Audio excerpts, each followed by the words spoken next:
کہ صحب تو 70 نبی صحابیہ، کہ میں نے 70 صحابہ کی صحبت اٹھائی سے مراد ہے کئی صحابہ، 70 کا لفظ عدد کے لیے نہیں ہوتا، کثرت کے لیے ہوتا ہے۔ تو میں نے ان سب کا علم 6 آدمیوں میں دیکھا، عمر بن خطاب، عبداللہ بن مسعود، علی بن ابی طالب مہاجرین میں سے، زید بن ثابت، معاذ بن جبل، ابی بن کعب انصار میں سے۔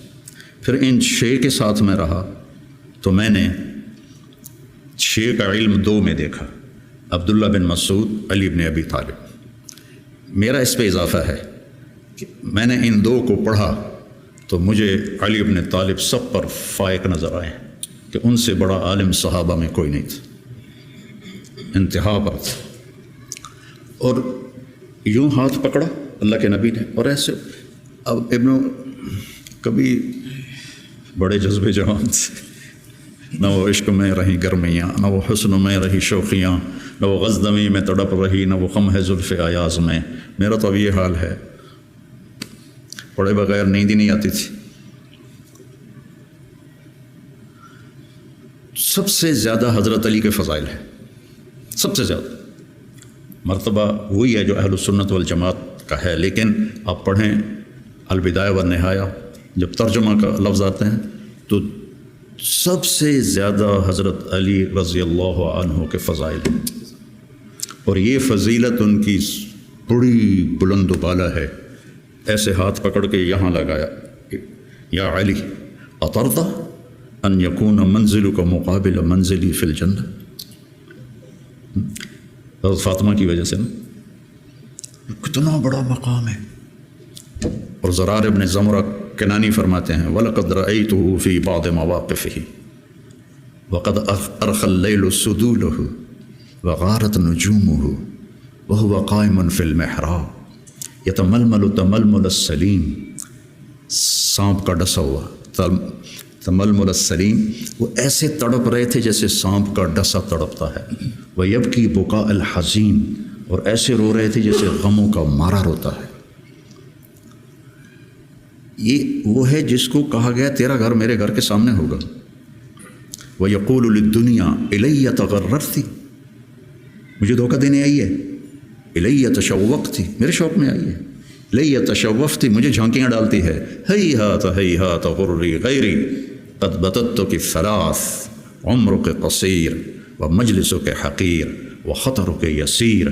یہ جملہ اگلا سنانا تھا، آہ آہ من قلت الذات وبعد السفر ووحشت الطریق۔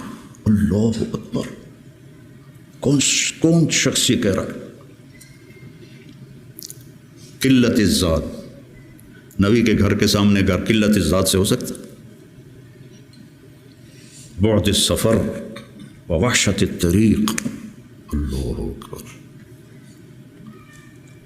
اور علم ایسے تھا کہ یتفجر العلم من جوانبہ وتنطق الحکمت من نواحیہ۔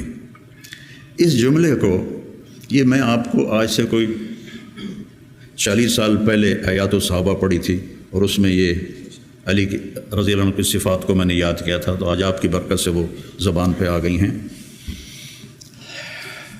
ان کے روئیں سے علم کے چشمے پھوٹتے تھے، اور حکمت نے ان کو گھیرے میں لیا ہوا تھا۔ میں نے یاد بھی کیا، میں نے ترجمے بھی کیے، لیکن اس کو حقیقی طور پر میں سمجھا، گلگت جا رہے تھے تو راستے میں بڑے خوبصورت مناظر آتے ہیں، چلاس پر تو پھر کالے پہاڑ شروع ہو جاتے، اس سے پہلے بڑے خوبصورت مناظر آتے، پہاڑوں سے ایسے چشمے گر رہے ہوتے۔ تو ایک پہاڑ سے گزرے نا تو اس میں سے چشمے بہت سارے گر رہے تھے ایسے۔ تو ایک دم مجھے یہ جملہ سمجھ میں آیا کہ میں نے گاڑی رکوا لی، میں نے کہا یار ویکھن دو، میں ان کو ایسے دیکھ رہا تم یتفجر العلم من جوانبہ، پہاڑ کے پتھروں سے چشمے نکل رہے تھے 15-20، تو انہوں نے پورے پہاڑ کو خوبصورت بنا دیا تھا۔ اب تصور کرو اگر اس پہاڑ کے ہر پتھر سے چشمہ پھوٹ رہا ہو تو کتنا خوبصورت ہوگا۔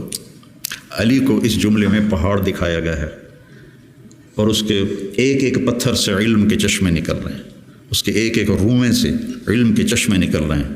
وہ کیا چیز ہوگی؟ اور حکمت زبان کا بول ہے، من یؤت الحکمت فقد اوتی خیرا کثیرا، اور ان کو حکمت نے چاروں طرف سے گھیرے میں لے لیا ہے. صرف ان کی زبان کا فعل نہیں رہا حکمت، بلکہ پورے وجود نے حکمت کا لباس پہن لیا ہے. اور پھر وہ کہتے ہیں قلت الذات بعد السفر.